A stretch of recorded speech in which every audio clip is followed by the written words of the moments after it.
dari On Games. Oke, biar nggak lama-lama langsung aja kita serahin ke Kang Wafi.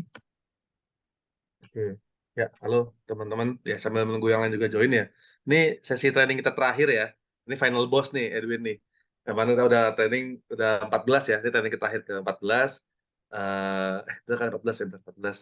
Ya, jadi mungkin buat teman-teman yang belum join, silahkan join. Kita seperti biasa bakal mulai jam 7 sampai jam 8. Mungkin kalau misalkan agak lewat dikit, tergantung Q&A-nya ya. Semoga Q&A banyak. Dari record juga. Jadi ini sesi terakhir. Teman-teman jangan lupa tanggal 25 terakhir nge-upload pitch sama build-nya. Nanti harapannya setelah itu kan kita akan ada grand final di September ya. Jadi setelah itu teman-teman mungkin bisa prepare buat launch. Nah, topik hari ini itu adalah how to do what to do before launching the game. Jadi kayak mungkin kalau zamanku dulu masih cupu gitu, launching tinggal launching udah bikin post di Facebook gitu kan udah selesai gitu kan. Tapi mungkin kalau buat bikin gamenya sukses own game gitu ya yang masuk sering ke trending, mungkin ada beberapa step by step Pak ya, ritual-ritualnya gitu ya, apa sih yang harus dilakukan sebelum launching gitu ya. Nah, hari ini mungkin kita bakal ngebahas itu sama Edwin. Harapannya teman-teman juga lebih aware dan karena teman-teman juga ada pada banyak yang udah upload ke Play Store, early access dan kita siap-siap di grand final buat launching. Harapannya nanti di grand final pas di sesi grand finalnya di Jakarta, seperti yang kemarin dibahas ada expo segala macam, teman-teman bisa apa ya, udah bisa mungkin soft launch lah ya. Jadi teman-teman bisa pakai exposure itu buat nge-push game teman-teman. Nah, hari ini semoga Edwin bisa ngebantu ngasih insight lah ya. Kira-kira step by step seperti apa gitu. Oke, silakan Edwin, mungkin waktunya. Seperti biasa kalau mau nanya langsung di chat ya, kalau angkat tangan ya. Ya, ya, silakan, Edwin.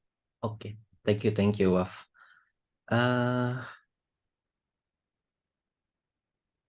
Oke, sip. Share layarnya muncul ya?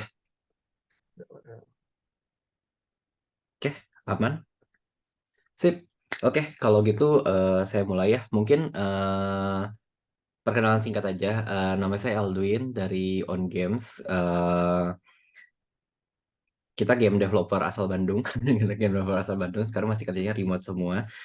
Dan baru-baru ini kita rebrand juga namanya jadi Satuka. Parent company kita Satuka. Jadi kadang-kadang kita muncul Satuka, kadang-kadang muncul On Games. Tapi sebenarnya On Games itu subdivisi di bawahnya Satuka sih. Oke, jadi di sini saya mau ikut sharing sedikit tentang gimana sih proses launching game, apa yang harus dilakuin sebelum launching game gitu. Mungkin sesinya saya agak terlambat gitu, pertanyaan ini sebenarnya mungkin agak terlambat ditanyakan sekarang, tapi ya nggak apa-apa, mari kita coba lihat dulu prosesnya gimana gitu. Karena ya saya kan sebenarnya bukan mentor, terus kebetulan mengganggu tim prosesnya juga. Jadi mungkin saya coba bawa segeneral mungkin untuk berbagai macam kasus yang ya siapa tahu relevan lah sama teman-teman semua di setnya masing-masing. Kalau misalnya ada pertanyaan atau ada bingung, mau raise hand langsung di-cut juga nggak apa-apa. Oke, sip. Jadi pertama-tama sebenarnya sebelum mulai ada satu quotes yang sebenarnya kita banyak bawa juga di On Games gitu sebenarnya waktu kita ngebahas proses publishing game. Ujung-ujungnya waktu kita nge-publish game, waktu kita nge-launch game, intinya kan kita pengen produk kita diterima sama konsumennya kita gitu. Entah itu mau di-download, entah itu mau dimainin, atau sampai orang mungkin belanja di dalam gamenya atau yang ngapain gitu. Intinya kan kegiatan itu sebenarnya ya masuk juga ke marketing gitu. Apapun sebenarnya goalnya kalian, tapi pokoknya produknya udah ada, pengen ada orang yang pakai itu gitu. Jadi intinya adalah marketing. Jadi kalau ngomongin marketing, di sini ada quote dari David Ogilvy. Ini bapaknya marketing dunia gitu. Ada kayak agensi marketingnya juga di Jakarta juga ada rasanya, tapi di seluruh dunia banyak. Dan dia bilang kayak great marketing itu cuma ngebikin bad product fail faster gitu. Jadi meskipun kamu punya skill marketing jago banget atau gimana pun itu juga nggak akan bisa cover produk yang mungkin nggak bagus. Mungkin ada beberapa yang quote-nya sedikit berbeda kayak mungkin teman-teman sendiri pernah dengar kayak apa mediocre product with great marketing with good product with mediocre marketing gitu. Itu mungkin valid-valid aja sih. Cuman di kita ngelihatnya kayak marketing itu ya sebagus mungkin. Jadi kalau misalnya game kita mungkin nggak sebagus itu gitu, ya kita jangan ngabisin waktu terlalu lama lah di sana gitu. Jadi kita bisa benar-benar fokus effortnya kita ke sesuatu yang benar-benar menghasilkan gitu. Kita ngelihatnya lebih lebih kayak gitu sih. Meskipun kita emang nggak cepet nggak secepat itu juga give up sama produk-produknya kita, tapi kita lebih ngeliat marketing itu sebagai tools buat bantu kita benar-benar fokus numbuhin bisnis kita di tempat-tempat yang emang penting buat kita gitu. Tapi kita juga percaya yang satu sisinya lagi sih gitu. Produk bagus, marketingnya jelek, itu bakal kalah sama produk yang biasa aja, yang marketingnya bagus. Itu juga fakta sih sebenarnya gitu. Tapi ya di slide ini saya lebih mau angkat ini aja, soalnya di sini kita emang lebih dominan ke sini juga sih. Oke, nah jadi sebenarnya sebelum saya benar-benar terjun ke launchingnya, jadi ada dua step yang mau saya angkat dulu. Pertama adalah apa itu sebenarnya good game. Eh, jadi mungkin bisa jadi proses review juga teman-teman menjelang akhir proses dari program ini juga sih sebenarnya. Jadi sebenarnya kalau ngomongin good game, balik lagi semuanya harusnya balik lagi ngelihat ke proses pre-development itu gimana gitu. Jadi bahkan sebelum teman-teman mulai coding, sebelum teman-teman mulai gambar, sebenarnya harusnya udah ada gitu. Itu sudah jadi langkah penentuan buat bikin gamenya sebenarnya bagus atau enggak gitu. Jadi mungkin agak terlambat bahas ini, tapi ya saya highlight singkat aja gitu. Jadi sebenarnya harusnya teman-teman punya market research. Jadi teman-teman tahu sebenarnya bikin game tuh buat siapa, siapa yang bakal mainin gitu, orangnya kayak apa, tipe-tipenya kayak apa. Meskipun kita nggak bisa benar-benar tahu apakah benar orang itu bakal main, tapi sebenarnya teman-teman ada riset itu nggak sih? Terus ya produk yang dibikin nyambung atau enggak, gitu. Dari sana ya apakah benar-benar punya kayak unique selling proposition atau apapun itu buat ngebikin game teman-teman stand out, gitu. Dan ya mungkin yang berikutnya adalah bisnis plan gitu. Jadi ya tiga hal ini tuh penting gitu. Soalnya ketika teman-teman mau jual produk teman-teman, kalau teman-teman nggak punya yang tiga hal ini gitu, ya gimana caranya mau dijual gitu. Kalau kita nggak tahu produk apa yang mau kita jual, gimana kita mau marketingnya kalau teman-teman nggak punya ini. Kalau ternyata di awal-awal, ternyata misalnya udah ada sesi yang bahas ini atau gimana ya bagus gitu ya, berarti kan harusnya udah pada punya. Tapi kalau misalnya nih belum punya, nggak apa-apa. eh, Lebih baik sekarang sebelum teman-teman launching gamenya gitu, atau mungkin udah launching gamenya juga nggak apa-apa. Lihat lagi deh, ini 3 poin ini apa. Soalnya ini bakal jadi pegangan teman-teman waktu mau launching gamenya gitu. Jadi ya bikin game mobile in the end sebenarnya ya bukan sekali bikin terbitin terus selesai gitu. Jadi ya salah satu prinsip lain yang bisa teman-teman pegang juga adalah ya better late than never sih gitu. Jadi jangan kayak udahlah gue udah telat gitu. Gitu ya nggak masalah kok buat game mobile gitu. Apalagi prinsipnya di on game jangan kita rilis fast gitu, rilis cepet-cepetnya gitu. Jadi ya apa ya kalau ternyata ada yang kelewat ya nggak apa-apa, kerjaan dulu aja sekarang, masih bisa dilakuin atau enggak. Mungkin ada teman-teman developer lain yang nggak setuju kayak mana bisa sih udah produknya jadi baru cari USP-nya apa gitu. Ya emang susah sih, tapi better dilakuin daripada langsung give up gamenya. Wah game ini nggak ada USP buang gitu kan nggak mungkin juga gitu. Jadi ya eh, coba lakuin dulu aja, tetap coba cari dulu aja. Kalau nggak ada mungkin malah jadi kesempatan buat teman-teman nambahin USP di game teman-teman juga sih, gitu. Jadi ya itu nggak ada masalahnya juga sih di sudut pandangnya saya, gitu. Oke, anggap di pre-developmentnya udah oke nih ya, teman-teman udah berhasil ngelengkapin ini, atau ya mungkin kalau belum ada ya bisa bikin dari sekarang. Nah, jadi anggap 3 hal inilah misalnya udah ada. Terus ya di sini waktu sebelum launching ya basic sih ini mau ngingetin teman-teman bahwa ada beberapa hal yang harus di checklist, soalnya ya even di on game sendiri juga kadang-kadang juga mungkin aja lupa sih kalau kita nggak pakai checklist ini. Jadi saya ambil begitu aja dari yang di on games. Jadi pertama, meta dari gamenya working nggak sih? Game itu Indian harus punya game core loop kan, gitu apapun bentuk gamenya. Bisa mulai, bisa dimainin, terus ada resultnya. Gimana pun bentuk resultnya, nggak harus berupa result skillnya you win, you lose, atau apapun itu, tapi harusnya kayak ada loopnya lengkap lah. Tahu bulat misalnya orang ngeklik, pembeli datang, kamu dapat uang, uangnya bisa pakai belanja, klik lagi gitu. Itu kan jadi satu loop juga. Cek lagi metanya, semua meta-meta inti dari game kalian, core-nya itu jalan atau enggak gitu, broken atau enggak gitu. Itu satu ya, ini ya kalau turunnya nyambung ke game design, nyambung ke segala macam sih gitu, codingnya jalan atau enggak gitu. Tapi intinya yang dicek adalah ya core loop-nya working. Terus ya apakah konten yang dibuat cukup gitu, definisi cukup juga panjang gitu. Jadi kayak ya kalian punya kemampuan buat bikin konten berapa banyak, dan sebenarnya kalian punya kemampuan ketika gamenya live nanti buat nge-supply konten-kontennya terus-terusan gitu. Jadi ya bisa playtime berapa, sejam, 2 jam, 10 menit gitu, 5 menit atau apapun itu gitu. Tapi yang pasti sih kalau kita lihat sebenarnya ya replayability juga penting sih buat nentuin playtime-nya kita gitu. Jadi intinya sih kontennya cukup nggak nih? Seberapa cukup adalah sampai yang mungkin entah antara sampai playernya menurut kalian puasnya itu kayak gimana, atau sampai kalian punya kemampuan buat kirim update berikutnya gitu. Match nggak gitu bandingnya sama prediksinya kalian misalnya dengan eh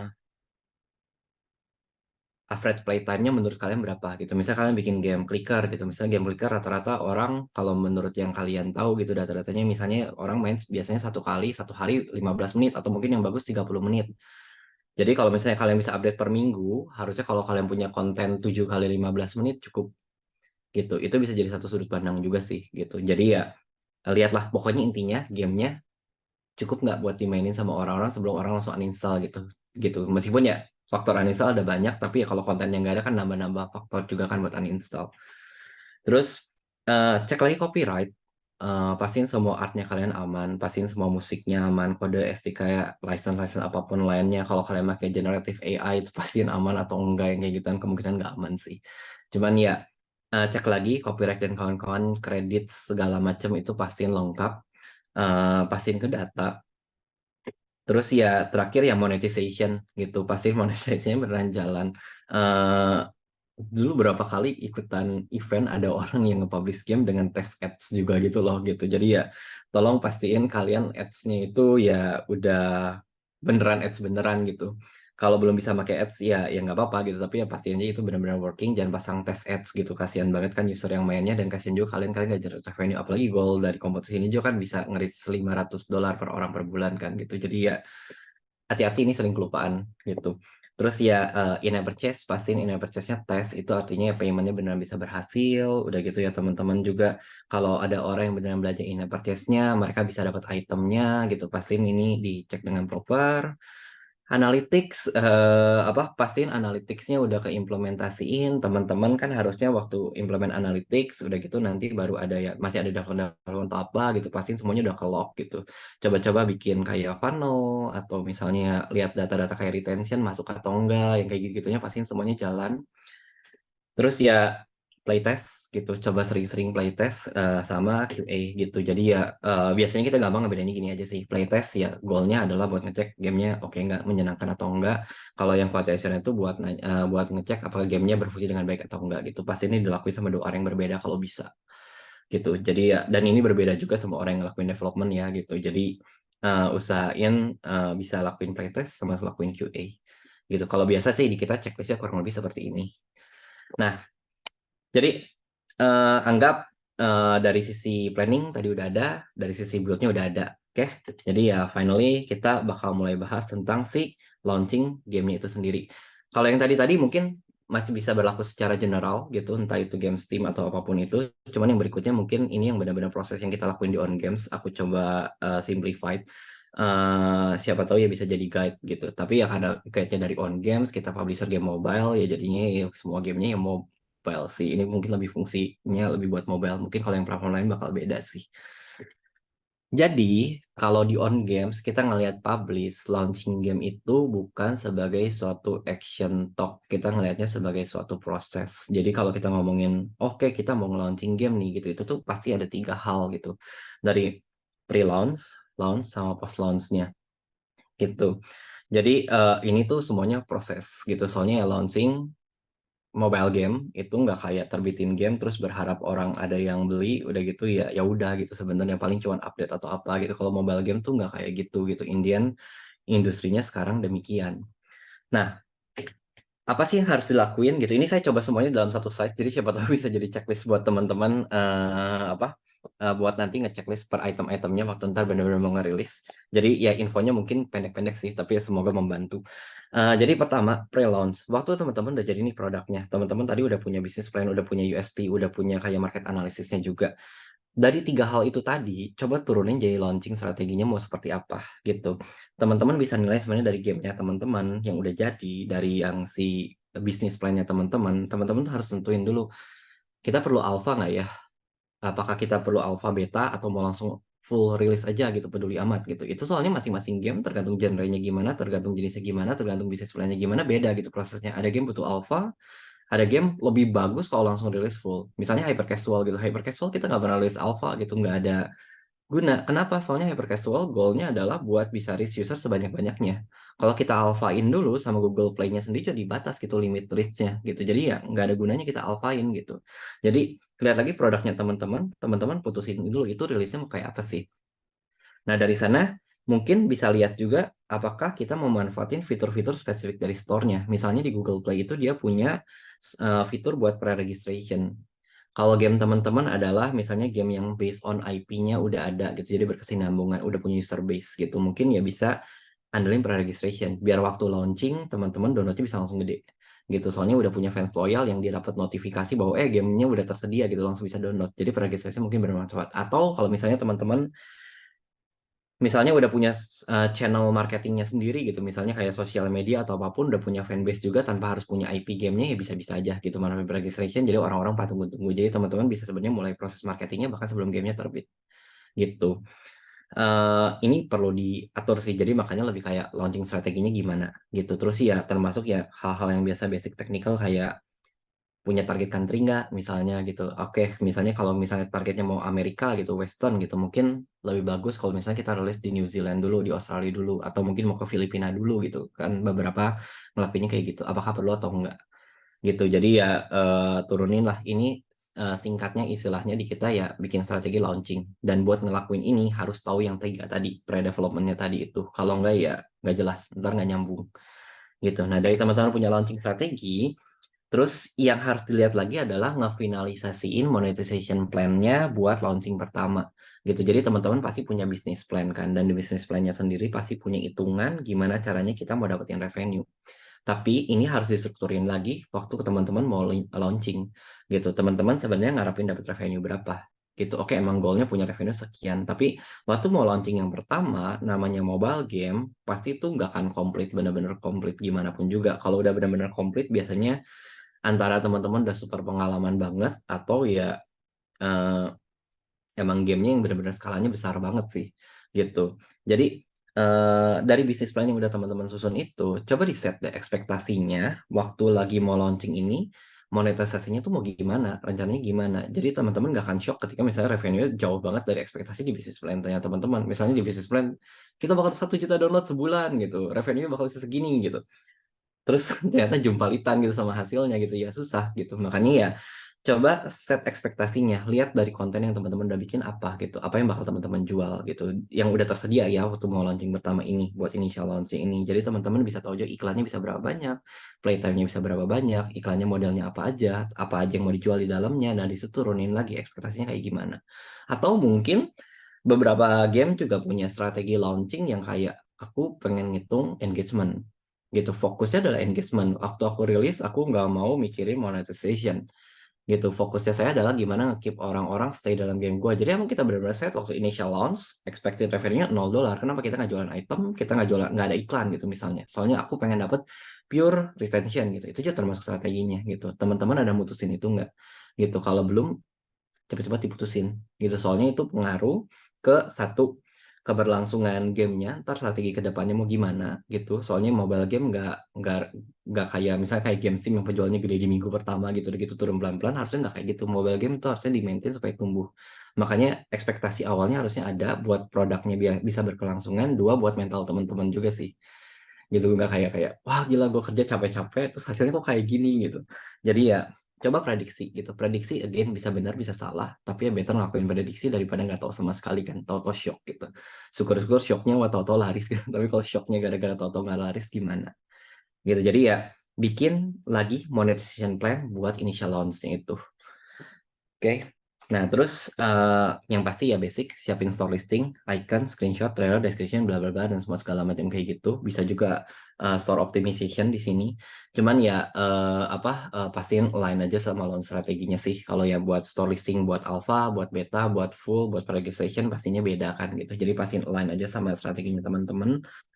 Terus ya sama ya selain yang ini harus selain tadi ada monetization sama launch strategi, mungkin di dalam launch strategi ini juga yang penting adalah marketing strateginya gitu. Apakah teman-teman punya budget buat ngelakuin paid marketing kah gitu? Entah itu ya langsung paid download, entah itu pakai sosial media marketing yang paid atau yang mau organik semuanya. Apakah punya kerjasama sama KOL gitu? Atau teman-teman misalnya punya strategi buat maintain komunitas gitu? Itu ya mau gimana beneran susun plannya gitu sebelum teman-teman benar-benar nge-launch. Balik lagi align sama business plan, align sama USP-nya, align sama si market research-nya, launch sama launch strategi dan monetization plan-nya itu semuanya penting. Ini semuanya berkesinambungan. Jadi ya kalau teman-teman dari ini ya siapa tahu ya bisa dipakai buat checklist aja sih, cek udah ngelakuin atau enggak gitu. Nggak dilakuin juga nggak apa-apa. Kayak yang tadi monetization juga bilang kita pengennya $0 gitu misalnya nggak apa-apa. Tapi itu ketulis gitu di setnya ini. Nah, biasanya sih ini basicnya gitu. Biasa disuruhin bisa jadi macam-macam yang lain lagi sih. Tapi in the end sih harusnya yang paling basic ini.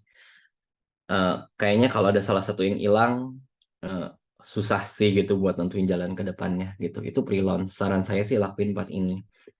Terus dari sana ya baru ya launching yang mungkin yang banyak dilihat sama orang ya store submission gitu ya. Bikin build-nya, ngisi app rating gitu ya, SRB dan kawan-kawannya itu, terus input store listing material gitu.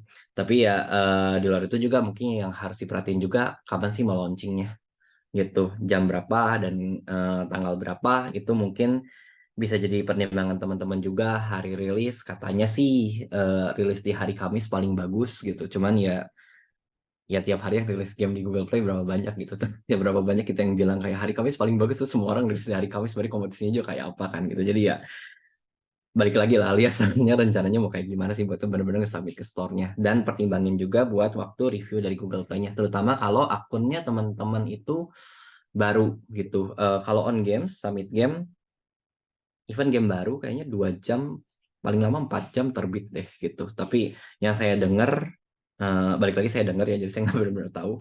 Ada yang kayak seminggu baru terbit, terutama buat akun-akun baru. Jadi ya hati-hati aja sih kalau apalagi kalau itu ada relate sama timeline lomba sih gitu. Terus ya yang nggak kalah penting sebenarnya launch activity-nya gitu. Tadi ya yang Wafi mention sebenarnya post sosial media penting juga kalau teman-teman punya strateginya gitu. Jadi kayak gimana sih gitu. Mungkin dari yang sebelumnya kita udah ada marketing strateginya yang ngelibatin si sosmed ya, sebenarnya itu penting juga sih sebenarnya. Tapi kalau itu doang ya mungkin nggak cukup gitu. Jadi ya tapi balik lagi strateginya gimana gitu. Yang penting di sini adalah waktu launching ini kerjanya kita bukan baru mikir kita bisa ngapain ya gitu, udah telat gitu, gamenya udah terbit gitu. Kalau ya baru mikir ya telat gitu, makanya lakuin di pre-launching ini. Bener-bener execute aja gitu. Terus cek gimana komunitinya jalan nggak gitu, gimana KOL-nya, publish videonya tepat waktu atau enggak gitu. Gimana sosmednya, apa gimana paid UA-nya udah jalan atau enggak, budget cukup atau enggak, semua segala macam, lihat hasilnya gimana, CPI sesuai harapan atau enggak gitu. Yang kayak gitu sih. Sama yang paling penting sebenarnya, ini kenapa sih warna kuning, oranye terus merah? Ini menunjukkan tingkat kesibukan sih sebenarnya, gitu. Jadi apa? Setelah launching itu harusnya jadi hari paling sibuknya sih sebenarnya. Kalau gamenya sukses bakal makin sibuk lagi ke depannya gitu. Lebih baik pusing banyak kerjaan kan daripada pusing gak ada kerjaan. Jadi ya di sini waktu lagi hari launching ya beneran cek semuanya gitu. Apalagi buat event buat on game sendiri juga, kita meskipun kita beliin device kayak Vivo, Oppo, Xiaomi yang kayak gitu tuh, 3 HP itu yang atau Realme dan kawan-kawannya gitu yang sering banget ngebug, itu tuh gak cukup gitu. Sering banget dapat data-data yang bikin error-error di handphone Xiaomi jenis apa lagi lah gitu tiap kali kita rilis gitu. Jadi ya selalu terus-terusan cek. Mungkin yang paling basic sebenarnya ya download gitu, yang pasti ya data download, cek terus-terusan tiap hari, retention, revenue pastinya, store listing conversion penting apalagi waktu teman-teman awal-awal rilis gitu. Jadi di Google Play Dashboard itu teman-teman bisa lihat kayak berapa banyak yang visit Google Play Store-nya dan berapa banyak yang actually download gitu, itu penting. Udah gitu lihat juga rating sama reviewnya, udah gitu bikin funnels gitu. Jadi ini mungkin yang paling basic sih gitu. Terus ya kalau apa udah lebih detail lagi harusnya ada baca Crashlytics, udah gitu baca Android apa ANR gitu, ANR rate-nya juga gitu. Soalnya itu Crashlytics sama ANR pengaruh juga sama algoritmanya Google buat nge nge-display gamenya teman-teman gitu, dari algoritmanya Google buat nge-display di Play Store secara organik.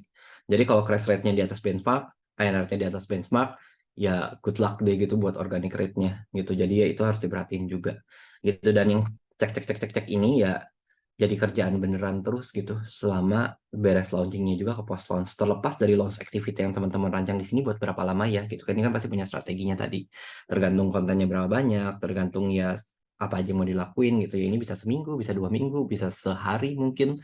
Tapi ya biasanya kalau di on game kita ya set launching itu ya yang state launching ini ya 1 minggu. Udah gitu ya karena kita gamenya hyper casual ya gitu. Terus ya waktu post launch ya tetap dilanjutin sih sebenarnya state yang sama, tapi mungkin item-itemnya ya lebih ke arah kayak ya launchingnya udah sampai mana sih, kita apakah udah iterasi yang mana atau gimana gitu.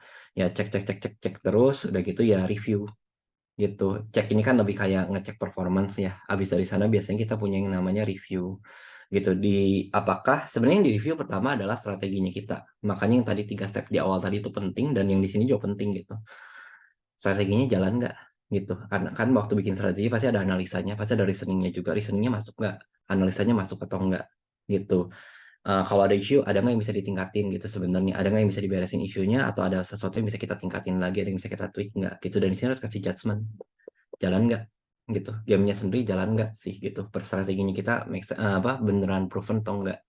Kalau jalan ya good luck gitu, tinggal iterasi aja gitu, tinggal ya benerin lagi gamenya, update lagi gamenya, repeat, ya udah cek lagi, review lagi, ya terus-terusan. Ya inilah launching nggak pernah beres gitu sebenarnya. Mungkin bisa dibilang publishing juga, tapi ya kita sebutnya di sini kan launching lebih gampang lah, pre-launch, launch, dan post-launch gitu. Sampai mungkin at some point, karena gimana pun juga game pasti punya umur, mungkin teman-teman nemuin kayak mentok nih gitu, atau mungkin kasus terburuk ya kayak udah launching nggak ada yang benar gitu sama sekali gitu, no ya. Terus di sini mungkin ya teman-teman harus lihat bahwa ngambil keputusan berikutnya apa yang mau dilakuin sama perusahaan ini terhadap game ini, itu juga bagian dari proses ini semua sih. Jangan lupa lakuin ini yang kita lihat sebenarnya, dan juga demotivating juga even di dalam on game sendiri juga, banyak orang nggak pernah ngelakuin yang ini sih gitu. Is it working gitu? No, dan what-nya ini nggak pernah dilakuin gitu. Atau mungkin lebih parah lagi nggak pernah nge-review. Jadi nggak pernah ada proses buat bilang kenapa sih kita gagal, kenapa sih gamenya kita nggak bisa, apapun masalahnya yang kalian temu di sini. Kenapa sih game kita nggak bisa dapat download banyak? Kenapa sih game kita downloadnya banyak tapi revenue-nya kecil gitu? Mungkin banyak yang ngelakuin ini gitu. Terus tahu-tahu terlena sama cerita sukses lain di luar sana, karena orang-orang pasti ada yang sukses di bidang apapun itu gitu. Akhirnya terlena sama kayak, wah bikin game di Steam sukses gitu misalnya gitu. Aku gak punya masalah sama orang yang bikin di Steam ya, tapi ini ngomongin yang mobile, ngeliat yang di Steam sukses, atau mungkin yang di Steam ngeliat yang orang bikin mobile sukses gitu. Akhirnya nggak pernah ngelakuin proses review ini, nggak tahu weakness-nya apa, nggak tahu kesalahan apa yang dilakuin, dan nggak pernah benar-benar ngecek apakah jalan atau enggak. Tahu-tahu jam ke opportunity lain gitu, tapi ngelakuin review, ntar pasti repeat lagi mistake-nya gitu. Jadi di sini eh, karena teman-teman di sini harusnya semua udah punya game dan harusnya bakal launching. Setelah ngelakuin proses ini semua, apapun hasilnya, pastiin saran saya lakuin review ini. Jadi teman-teman gak ngelakuin suatu hal karena ya cuman kayak impuls sesaat aja gitu, tapi teman-teman bisa benar-benar nge-treatnya sebagai suatu proses bisnis. Kalau misalnya emang hard stop juga, teman-teman lakuin secara proper, bahwa oke, kita gagal di sini sini sini sini, weaknessnya kita di sini sini sini, dan kita ini nggak mungkin benerin ini karena isunya ini gitu. Jadi teman-teman benar-benar clear di sana. Habis dari itu baru putusin, oke berikutnya bagaimana gitu. Mungkin bisa bikin game baru, mungkin bisa pindah bikin ke platform lain, atau mungkin ya apa cari strategi lain gitu. Gitu. Entah itu bikin sequel, bikin game completely baru, remake, take down gamenya, bunuh gamenya, ilangin dari store-nya gitu. Ya, itu bisa jadi strategi juga gitu. Jadi ya, yang ini, proses ini, dan proses ngecek ini jalan atau enggak gitu, menurut kita yang udah bikin game terus-terusan, paling penting di antara semua yang ada di depannya gitu. Soalnya kalau kita literally biarin game kita udah jadi produknya terus nggak pernah ada yang ngebahas lagi, nggak pernah ada yang benar-benar nge-state, oke game ini umurnya sampai segini aja ya gitu. Mari kita fokus ke yang lain atau apapun itu gitu. Nggak pernah ada yang ngomong kayak gitu. Dibunuh pelan-pelan dengan sunyi senyap gitu. Pasti nggak akan bisa bikin company-nya grow untuk punya experience gitu. Yang paling penting dari bikin suatu company game adalah experience tim di dalamnya. Experience-nya dibangun dari bikin game. Proses ngebunuh game juga termasuk proses yang paling penting dalam proses nge-publish game. Kalau teman-teman nggak pernah closing, saya tanya balik sih ke teman-teman, gimana caranya teman-teman bisa tumbuhin experience teman-teman buat bikin gamenya juga kalau nggak pernah di closing gitu. Jadi yang ini sih sebenarnya kalau ngomongin pengalaman ya ini yang benar-benar harus di-review gitu, biar kita yang bikin gamenya bisa ngelihat dengan proper prosesnya sebelum ya mati dengan sendirinya juga gitu ujung-ujungnya gitu. Jadi ya jangan ragu buat hadapin ini. Oke, jadi sebenarnya itu guide-nya gitu yang menurut saya paling penting, dan sebenarnya ya paling ya intinya sebenarnya muter-muter di sini-sini lagi sih. Kalau diturunin lagi sebenarnya ada banyak kemana-mana, tapi kurang lebih ini gitu. Semoga bisa bantu teman-teman selama proses launchingnya juga. Dan yang sebenarnya kalau misalnya ada yang expect kayak technical gimana cara launch aplikasi di Google Play, saya rasa mungkin kurang kurang relevan gitu dan teman-teman harusnya juga mungkin udah pada bisa juga. Tapi kalau misalnya belum bisa dan punya pertanyaan seputar itu yang super technical banget, saya benar-benar nyaranin ambil Google Play Academy deh. Gitu. Ini pendek sih, 4 menit, 15 menit, 9 menit, 10 menit. Jadi ya lebih singkat langsung dari source-nya juga. Jadi ya ini ada Google Play Academy. Kalau ini linknya susah, ya tinggal di search aja Google Play Academy launching gitu. Ntar dia juga ada yang post launch dan kawan-kawannya. Tapi ini isinya benar-benar teknikal sih gitu. Even yang di dalam on game sendiri pun juga kalau kalau kita ada tim yang kayak oke kamu bakal mulai pegang ini ya Google Play konsolnya kita ya gitu nih pakai ini gitu. Gitu. Jadi kita juga udah ngelakuinnya kayak gitu sih. Jadi ya harusnya ini jauh lebih bermanfaat sih gitu. Demikian dari saya. Good luck buat proses launchingnya juga. Mungkin ya kita bisa lebih banyak lanjut bahas-bahas, tanya-tanya. Semoga masih ada waktu, ada lah ya aman. Gitu. Kalau Namanya misalnya ntar mau lanjut. lanjut-lanjut juga saya ada di Instagram sih gitu ya. Cuman saya nggak nyalin notifikasi Instagram saya. Jadi ya kalau misalnya mau nanyanya expect jawabnya lama aja sih. Tapi hayu mari kalau ada pertanyaan. Gitu. Ya, Demikian. mantap. Mantap, thank you Win. Ini Edwin sengaja datang dari China Joy ya Win ya, buat ngisi ini ya. Ditungguin ya. Ditungguin Bang Lu soalnya dari China Joy. Oke. Ini mungkin PPT paling paling sedikit halaman nih, karena curang dia. Satu halaman semuanya. Boleh di back ya, yang tadi. Ya mungkin ini teman-teman silakan yang mau nanya lewat chat boleh, atau raise hand juga boleh. Kalau nggak, mungkin gue ada beberapa dulu pertanyaan dulu.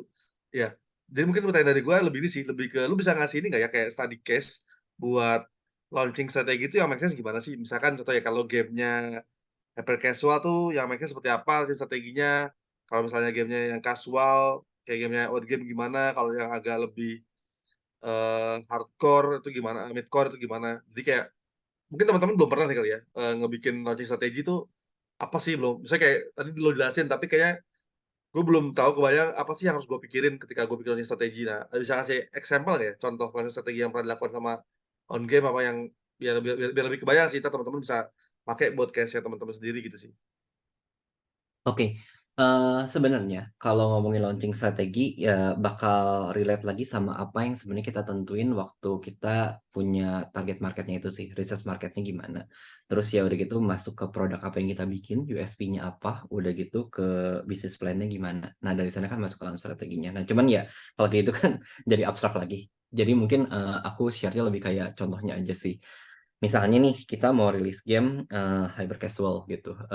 Kita pertama-tama ya kalau di on games, jadi kan kita on games eh sebenarnya kita bikin game skalanya lumayan besar gitu, dari beres tahu bulat skalanya makin lama makin besar makin besar makin besar, tapi kita kena hit pandemi dan kita ngelihat kayak kalau kita jalanin hajar bikin game gini waktu pandemi kayak gini, resikonya besar banget sih buat di on games. Jadi udah gitu kita putusin waktu lagi dari 2020 itu 2021 kita shift ke client based project kan, makanya kita bikin project sana sini gitu. Nah sekarang kondisinya on games, kita tuh gak mau bikin game yang langsung skala gede lagi karena kita pertama nggak mau scale nambah orang gede-gedean gitu, banyak-banyak banget gitu, takut beban di costnya juga. Kita masih tetap harus maintain yang project-project kita sama klien, tapi udah gitu kita tuh tetap pengen bikin game lagi gitu. Kita tetap pengen bikin game yang dirilis ke market gitu. Jadi kalau point of view-nya on game, kita pengen balik lagi publish game per tahun 2023 ini gitu. Dari 2022 aja sebenarnya udah pengen gitu. Tapi ya kita bikin tahu bulat stories, skalanya gede banget, developernya tentu capek maintainnya gitu. Developernya juga pegel gitu sebenarnya. Dan kita ngelihat di sini bahwa skill set yang harus on game bangun adalah kita harus launching sesering mungkin. Nah, dari sanalah dari view itu, dari keinginannya kita buat launching game, dan pengen bener-bener balik lagi ke pasar, kita putusin genre-nya hyper casual. Kenapa? Soalnya kita yakin kita bisa develop cepat dan kita bisa iterasi cepat. Jadi kita bisa ngelakuin proses ini semua dengan cepat gitu. Jadi mindset yang kita bikin kayak gitu. Makanya kita kenapa bikinnya hyper casual, gara-gara kita pengen rilis secepatnya, mungkin secepat mungkin. Nah, dari sanalah ya kita lihat balik lagi gitu. Kayak kita punya strength apa sih kalau di on game? Strength-nya di on game adalah kita dulu yang berhasil jalan ya tahu bulat gitu misalnya.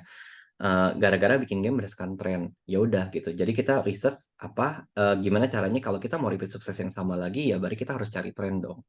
Di sanalah ketemulah lato-lato gitu. Kalau waktu kita research TikTok gitu. Nah, dari sana juga waktu kita ketemu lato-lato, telat ketemunya sebenarnya udah ada game yang rankingnya tinggi juga gitu. Di sanalah kita susun kayak oke, kita bikin game berdasarkan tren.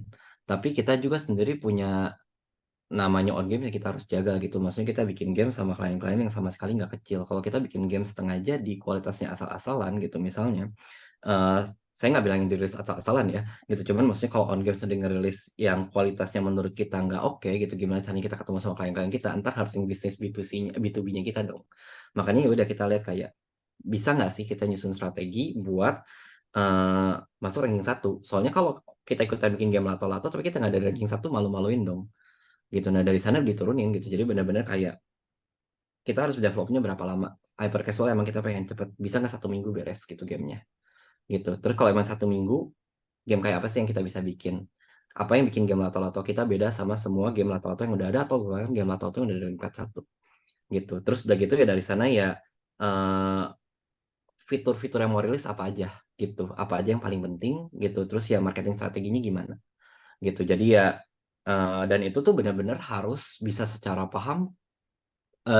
benar-benar paham apa kondisi pasarnya gitu. Udah ada game di ranking 1 berarti algoritma Google Play-nya udah kenceng banget.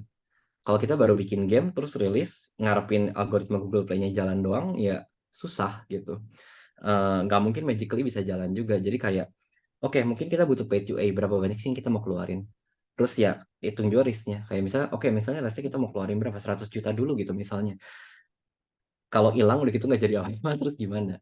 Gitu. Jadi ya itu benar-benar diturunin semuanya step by step-nya gitu. Jadi ya mungkin kasus nyatanya seperti itu. Dan waktu yang kayak gitu aja 1 minggu BKRX bikin, kita udah tahu juga kalau on game rilis game biasa 2 jam 4 jam juga terbit gitu. Kalau kita bikin update juga 2 jam 4 jam juga terbit. Makanya turunlah sih kontennya, kita harus bikin berapa lato-lato, harus bikin berapa level, apa aja yang harus ada, core meta yang basicnya apa aja, itu benar-benar turunin semua waktu kita development gitu. Jadi ya makanya waktu lagi rilis ya turuninnya juga oke gitu. Even waktu rilis pertama-tama juga sebenarnya kita sih langsung pakai iklan gitu. Jadi nggak ada strategi kayak aku pengen retensinya tinggi jadi revenue nggak usah dulu, nggak gitu. Kita benar-benar langsung hajar budget marketing, benar-benar punya langsung goal kayak harus return sekian persen gitu.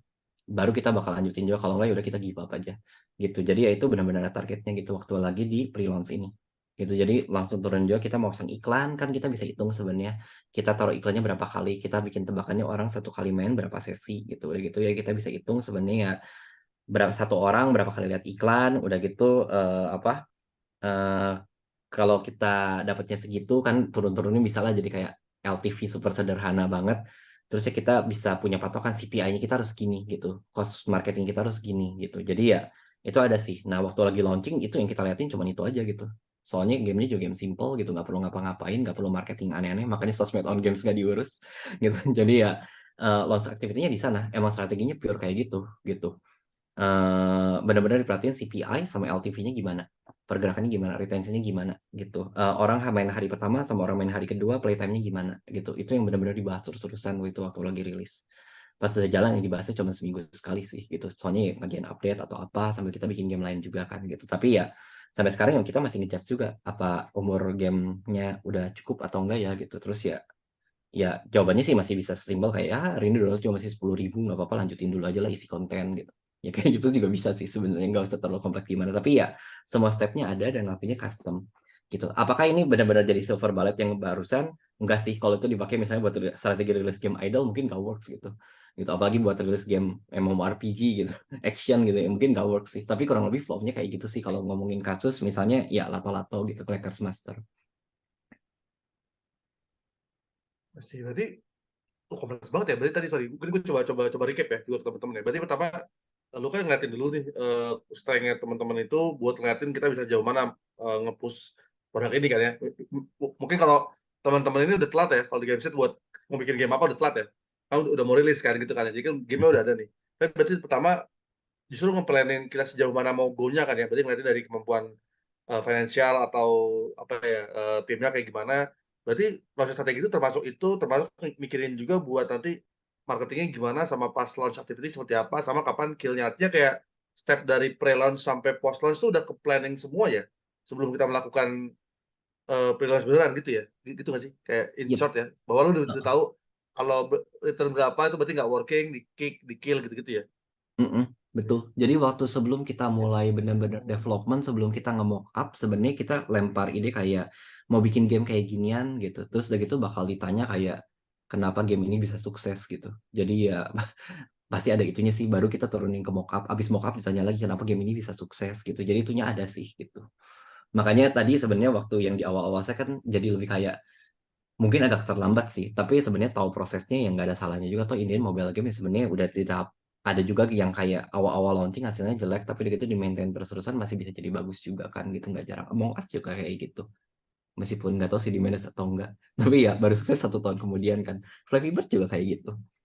Tapi itu luck, dan in the end eh, kualitas dari suatu timnya itu ya nggak bisa diukur pakai keberuntungan kan gitu.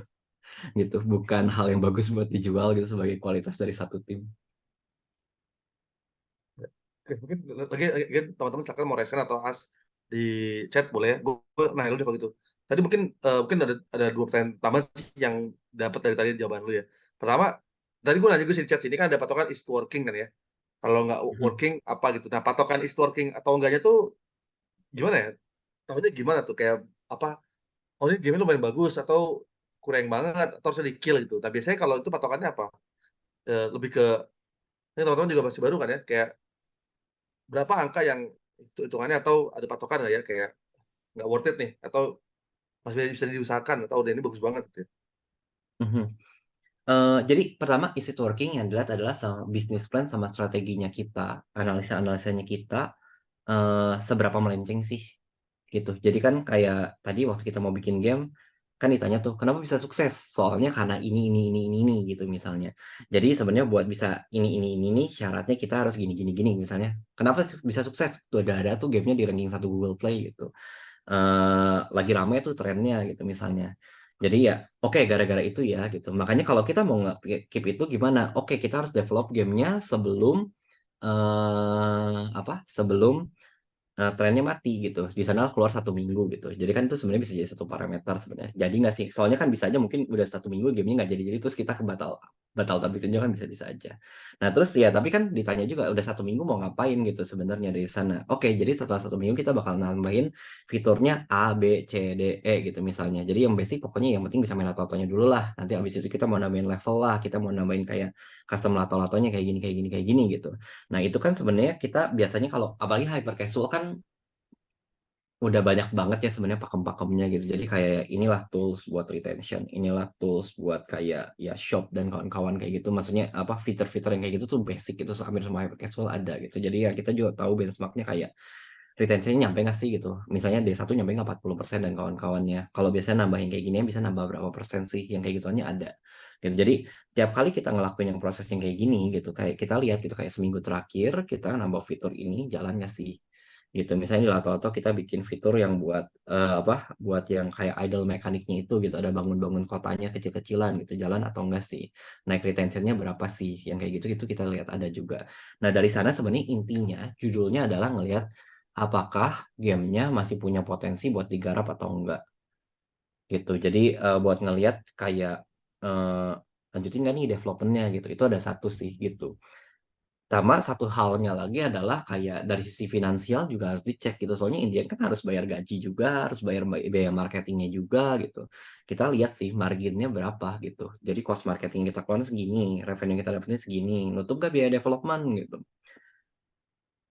Itu juga dicek sih. Kalau misalnya udah nggak nutup ya udahlah bye bye gitu misalnya gitu. Tapi ya itu Ya. benar-benar di mention gitu. Kalau buat ini kan mungkin teman-teman ini kan rata-rata belum apa ya belum punya studio yang established lah ya. Mungkin salah satu goalnya Gameset kan mau bikin waktu mereka buat bikin studio yang established kan. Artinya ya Mhm. most of the people di sini tuh nggak digaji gitu kan ya. Mereka lagi bikin kan ya. Nah kalau mungkin kayak mungkin flashback kali ya ke pengalaman lu dulu gitu kan sebelum segala macam ya. Kira-kira kalau kayak gitu eh patokannya apa ya? Soalnya ini mungkin kayak tadi lu bilang ya kapal skill produk itu kan Eee, penting ya, mungkin poin dari dia adalah ketika kita launch, jadi nih kayak, apakah dia harusnya bikin game baru atau lanjutin lagi, itu gimana sih sebenarnya step, apa ya, ya mungkin kalau buat orang yang nggak ada gaji kan jadinya, apa terus aja gitu atau apa tuh, gitu sih. Mhm. Sebenarnya ada gaji atau nggak ada gaji kan Indian sama-sama perlu makan juga. Orang yang nerima gaji kan butuh makan juga. Jadi sebenarnya gini, teman-teman juga sebenarnya pasti punya eh, timeline lah sebenarnya gitu. Jadi kayak Nah, kalau dari perusahaan kita punya yang namanya runway gitu. Maksudnya kita bisa funding project ini berapa lama lagi sih sebelum kita nggak sanggup nge-funding lagi gitu. Teman-teman juga punya yang namanya ya tabungan mungkin kayak berapa lama lagi aku bisa bikin game ini tanpa punya penghasilan lainnya misalnya. Atau mungkin teman-teman punya penghasilan lainnya dan tetap bisa bikin game ini. Dan itu tuh penting buat ngeliat sebenarnya umurnya bisa berapa lama dari kita buat nge-support tanpa misalnya punya revenue. Dan itu juga bagian dari strategi game. Apalagi kalau teman-teman emang plan monetization buat initial launch-nya zero revenue gitu. Yang penting aku mau lihat retention gitu misalnya. Ya itu kan makin penting lagi kan. Jadi please tolong hitung itu. Dan sebenarnya apa? Meskipun goalnya kita misalnya di sini syaratnya adalah dapat buat menangnya adalah buat dapat $500 per bulan, itu pun juga harus dihitung gitu. Sebenarnya aku bisa $500 per bulannya di kapan gitu soalnya. Soalnya kalau waktu hari rilis pertama susah deh gitu. Misalnya $500 per bulan per orang gitu. Anggap salah satu orang berarti kan sehari harus $18 ya, $18 gitu berarti ya 17-18 dolaran, $17 satu hari ya. Grafik game tuh nggak kayak gitu pasti naik pelan-pelan atau ya turun pelan-pelan gitu. Jadi apalagi ada retention. Jadi kalau hari ini teman-teman yang download cuma 100 gitu, terus retentionnya 40%. Kalau besok dapat 100 download lagi, berarti yang playernya 140 dong di hari itu gitu. Jadi ya grafik pasti naik pelan-pelan. Nah itu harus diprediksi sih gitu. Jadi ya harus benar-benar harus coba ngitung sebenarnya bisa dapatnya berapa gitu. Jadi ntar tahu Iya gitu sih. kayak oh aku kurang download gitu. Berarti aku harus cari download lagi gitu. Jadi kan tahu gitu mau ngerjainnya kemana. Mungkin bukan saatnya aku nambah fitur, tapi butuh saatnya aku buat nyari download lagi gitu. Apalagi buat yang benar-benar baru mulai juga sih gitu. Even on game sendiri juga kita ya ketika lagi benar-benar kayak udah stop developmentnya dulu, kita harus nambah download dulu gitu ya. Ya udah gitu development pindah ke yang lain gitu. Kita sibuk nyari download gitu tim yang lainnya gitu. Gitu sih. Sih. Oke. Ini mungkin ada pertanyaan dari Andre Dana nih dari Tomomi. Tadi mungkin gue mau nanya juga sih karena kan lu kan bahas mostly lebih banyak di pakai UA gitu kan ya. Tapi kalau dari community sama KOL itu seperti apa sih buat eh dipersiapkan sebelum launch atau dia tuh setelah launch baru disiapin tuh KOL sama community. eh Kalau community sama KOL itu atau ya pokoknya marketing yang relate sama sosial media, eh kita gamenya pernah dimainin sama beberapa influencer lah ya. Tapi itu biasanya sih udah kayak gamenya udah jalan gitu. Jadi sebenarnya ya agak telat juga dan on game sebenarnya nggak maintain community itu benar-benar weaknessnya kita lah. Itu lagi baru mau dikerjain dan nggak mulai-mulai juga. Cuman kalau menurut saya sih sebenarnya mungkin kita lihat dari lihat sama yang sesinya saya kemarin terakhir di Solo gitu. Kalau dari on games ngelihatnya gini, waktu kita rilis game Lato-Lato, kita compete sama orang-orang yang mungkin nggak punya budget marketing gitu. Kita bakar ratusan juta, kita compete ngelawan teman-teman developer lain yang punya TikTok gitu misalnya gitu. Dan itu menurut saya sih kayak kita lemah banget sih gitu. Meskipun ujung-ujungnya mungkin kita berhasil ngejar revenue dan mungkin teman-teman yang lain mungkin ya emang nggak kayak punya experience nge-UA gitu misalnya gitu. Tapi ya saya pribadi sih ngeliatnya kayak kita weak lah gitu. Kita harus bayar duit buat dapetin user, tapi yang lain bisa gitu. Jadi sebenarnya nggak, even di on game sendiri yang kita ngelakuin paid UA, kita nggak ngerasa kayak ya ya itu adalah kunci gitu buat sukses gitu tuh kita enggak gitu. Even kita lagi mulai banyak ngomong kayak gimana nih caranya kita bisa benar-benar ngalahin budget marketingnya kita gitu. Kalau misalnya kita bisa keluar 100 juta, 200 juta per bulan buat bayar UA, kenapa kita nggak kayak 100 juta, misalnya 50 juta gitu setengahnya buat bangun community dan bangun sosmednya kita gitu misalnya gitu budgetnya dialihin ke sana gitu. Itu bahkan udah jadi pembicaraan di kita gitu dan itu cukup intens juga sih gitu. Jadi buat teman-teman sebenarnya yang perlu diingat on games itu bukan kayak developer yang tahu-tahu dibangun dengan modal kencang. Even kita sebenarnya waktu tahu bulat sukses juga kita ditawarin investment pun kita nggak mau ngambil gitu. Soalnya kita bingung kayak dapat uang gede kayak gitu terus tahu-tahu timnya jadi 200 jadi kayak Tokopedia, Traveloka gitu yang hajar marketing kayak gitu rebut-rebutan itu bakar-bakaran uang gitu juga on games nggak mau gitu. Kebetulan aja sekarang kita setelah melalui badai pandemi berhasil kumpulin modal gitu. Makanya kita coba putar-putar balik lagi gitu. Uangnya ini gimana caranya kita bisa pakai buat tumbuhin perusahaan kita. Tapi kalau tarik awal lagi, on games bukan developer yang waktu awal mulai juga saya punya banyak banget resiko gitu sebenarnya gitu waktu nggak punya pekerjaan gitu. Jadi ya Saya paham sih posisinya teman-teman seperti apa gitu ketika uang benar-benar jadi concern gitu. Saya waktu itu mungkin ya ini sharing sedikit lah, nggak bisa bayar uang SMA juga gitu. Jadi ya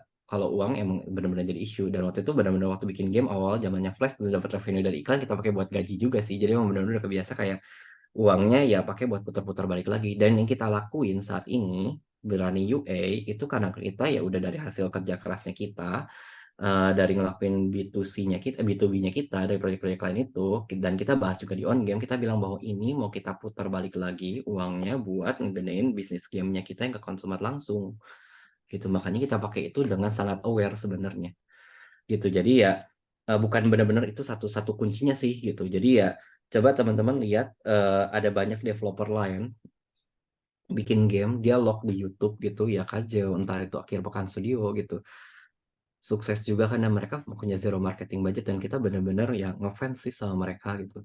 Citampi Stories juga nggak ada budget marketingnya juga kan gitu. Jadi ya eh, nggak selalu dari situ kok gitu. Jadi kita lihat kayak kita banyak keluar uang tuh sebagai suatu weakness sih gitu. Yang lagi kita arahin adalah kayak gimana caranya kita supaya nggak keluar uang banyak-banyak gitu. Rugi soalnya.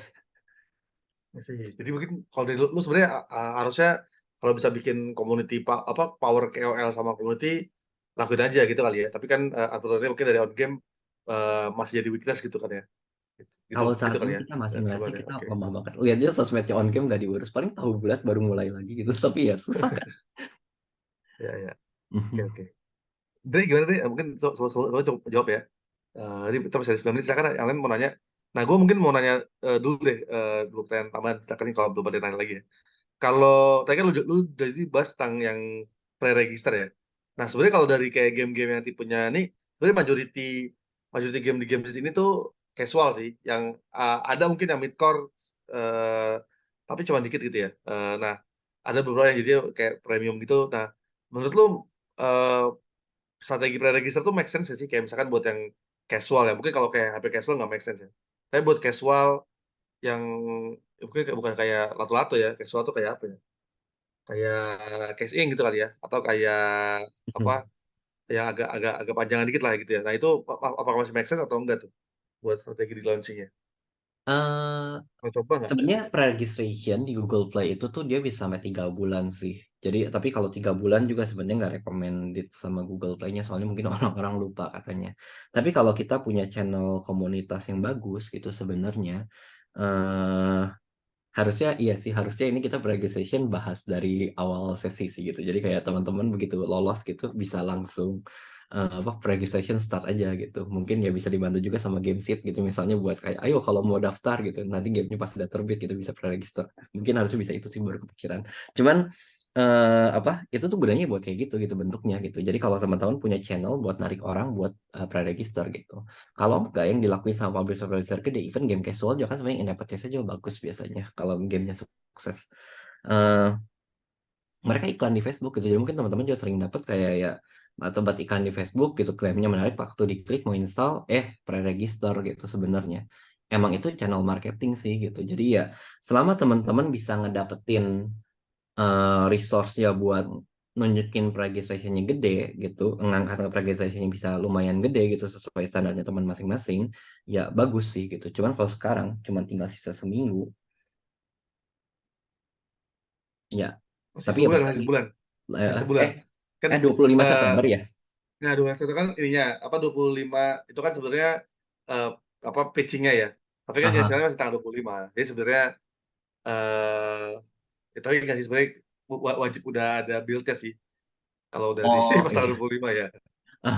Iya, Oh, iya. kalau kalau nggak tahu sih kan submit build itu kan bisa aja nggak submit build ke Google Play atau gimana gitu aku kurang pasti sih. Tapi sebenarnya kalau teman-teman masih punya waktu sampai September buat ngerilisnya, ya pre-register dari sekarang 1 bulan harusnya oke. Teman-teman juga mungkin ya apa bisa atur strategi buat kayak mulai start dari sekarang buat bawa ke sosmednya atau mungkin gembar-gembor sana sini gitu cari teman-teman buat pre-register dan waktu hari pertama teman-teman pilih tanggal terbitnya bisa ngebump sedikit si ininya si algoritma Google Play-nya gitu kayak game baru langsung downloadnya hari pertama banyak gitu kan gitu jadi ya coba dilihat deh ke strateginya teman-teman sendiri masing-masing gimana gitu tapi kalau emang registration awal rilis hari pertama rilis itu jangan di-treat kayak ya aman gitu ya, bebas bug dan sama segala macamnya itu nggak terlalu jadi isu gitu. Enggak, itu jadi penting banget gitu. Kalau enggak ya itu benar-benar player yang teman-teman paling loyal itu yang menunggu-nunggu pre-register malah kecewakan gitu. Even tanpa pre-register juga kan sebenarnya di game mobile kita punya istilah yang namanya golden matrix kan ya. Golden matrix 1 minggu pertama itu biasanya metrik paling bagus seumur hidup gamenya gitu. Jadi ya eh, ya ini ya pasti bakal bener-bener golden matrix banget sih gitu. Harus hati-hati juga sih ntar pas ngecuriin kalau cuma baca data 1 minggu. Harus kita banding golden Ya. matrix sama data-data mungkin udah terbit lebih lama. Ya. Mungkin pertanyaannya, mungkin next tadi kan lu tanya juga tentang release date ya. Memang seberapa penting sih waktu apa ya timing release date-nya? Kalau buat yang game ini ya, mobile yang premium, ini kan teman-teman bakalan ada dapat expo nih di grand final. Kita bakal ada expo apa kayak semacam exhibition gitu kan ya, buat ketemu sama publik juga. Apakah Mhm. justru itu kayak momen yang tepat nih di hari pas di grand finalnya langsung nih rilis gitu ya.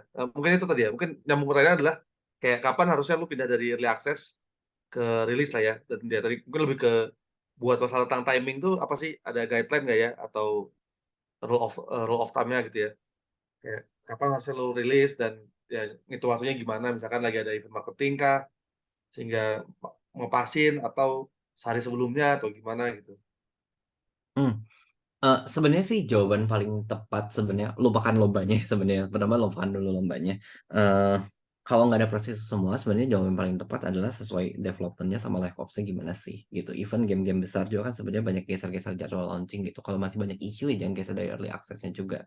Tapi kalau lupakanlah kita nggak punya hal-hal teknis kayak gitu ya misalnya.